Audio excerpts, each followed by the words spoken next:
Hello once again everybody, my name's GotCake and this is an SOS review on Little Bit War for the Nintendo Switch. Before we begin, I'd like to remind people to hit the like button if they like the video, this really helps me out, and while you're at it, why not hit the subscribe button to be notified when future videos go live. That is all. With that out of the way, let's get into the review. So what is Little Bit War? Well, it's part real-time strategy, part tower defense, part micromanagement. To begin with, you get to play the first short mode, which consists of 5 levels, which slowly ramp up in difficulty and introduce you to the game and its mechanics. The game introduces you as red, which coincidentally is the colour of your base and units in battle. A standard game, A Little Bit War, can last anywhere between 3 and 15 minutes. On average, I found that by the 10-minute mark I knew whether I was going to win or lose the battle. So you begin by selecting the map you want to play on. This randomly places things like trees, mountains and water, as well as the spawn locations for each of the players' bases. Throughout the stages I've played so far, I've seen the number of player bases range from 1 to 11. You can also re-roll maps as much as you like to get a favourable layout by hitting the X button. We'll come on to why you might want to do this a little bit later. So each stage takes place on a different type of planet, each with its own tile set and gameplay modifying mechanics. Some planet tile sets feature water which slow down troops passing through it, or impassable terrain such as mountains and glaciers. Others, such as the volcano planet, which has volcanoes on it, occasionally destroy units at random throughout the battle. Several other planets, such as Barren and Autumn, cause eggs or nests to spawn at random, granting ownership of them to whoever controls the zones that they spawn in. Different types of units then spawn from these eggs or nests and assist the player in battle. After a few hours of playing, I've seen about 8 worlds so far, but there are a few units that I've yet to encounter, so there may be a couple more.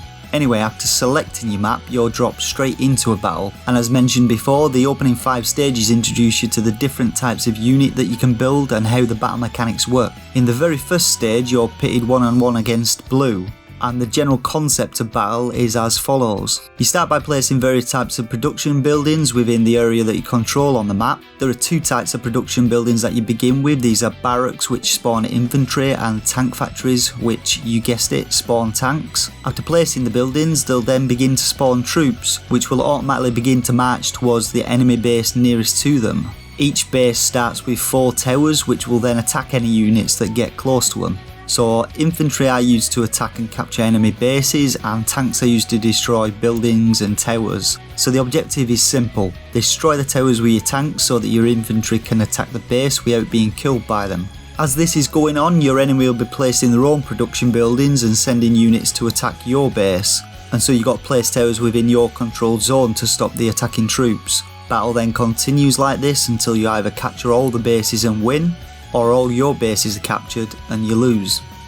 Concluding each battle, you get to select from a number of different power-ups. These can range from providing money boosts or new types of production building, to abilities that can repair your own buildings or destroy enemy buildings and troops.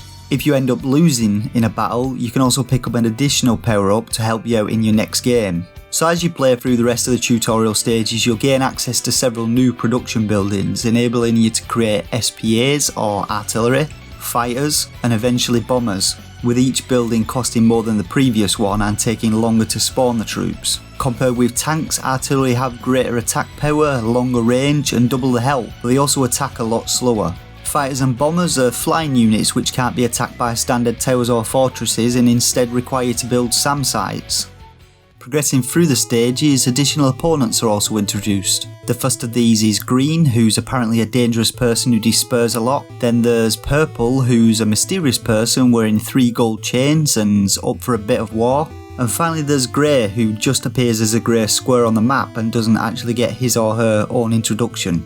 Once you've completed all 5 introduction levels, you win all the planets and become leader of the galaxy. You then get to select a different game mode to play, and an option appears on the main menu called Switch Data, which allows you to switch between these game types. Progress is also saved for each game type, which you can reset should you choose to do so. From what I can tell, each game mode affects a couple of different things. Firstly, the number of stages that you'll have to play through in order to complete each game mode varies, and also the type of planets that you'll be playing on. And secondly, the AI of the enemies, which determines the type of buildings that they place and how fast they place them. For instance, in the later stages of intermediate mode, I noticed some AI focusing on building a lot of SPA or fighter factories, and constantly sending units to destroy my buildings, leading me to play more defensive against them.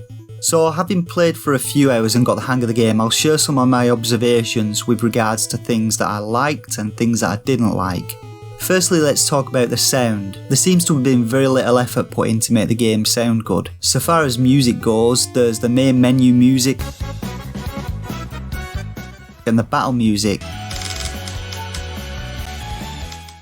And while they aren't particularly bad, there's nothing stand out about them. The sound effects go much the same way. There are a couple of sound effects for cursor movement and building placement, but there's only one single sound effect for units attacking, and God does it become old quick.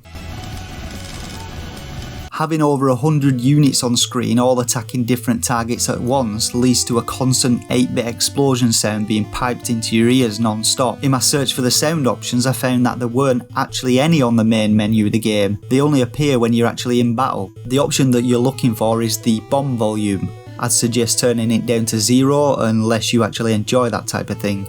Graphics wise, the game reminds me very much of Advance Wars, albeit with a bit more of generic looking tile sets, buildings and unit sprites which have no movement animations. Interestingly though, there's an option on the main menu to switch between normal and 8-bit mode. This changes both the music and look of the game to a more 8-bit inspired aesthetic.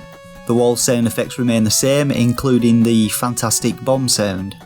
When it comes to gameplay, I've actually quite enjoyed the experience so far despite the flaws which I'm about to highlight. I found the game most enjoyable when things pick up towards the middle of a stage, after the AI have got a few more of the production buildings up and running, and the game turns into a bit of a tug of war with power struggles over the control of bases. This is mainly where the micromanagement gameplay comes more into effect, with you having to keep an eye on multiple incoming and outgoing attacks, reacting to new incoming attacks and placing additional towers and production facilities on the fly. One of the main negative aspects of the game that I've found so far is the inconsistency with its difficulty level. In the majority of the earlier stages, using power-ups trivialises the game, as you're able to completely counter an attack or push a large assault with the single use of some of the power-ups. The rate at which the AI build in comparison to you also edges the game in your favour. Often you're able to quickly overwhelm any of them with your unit production.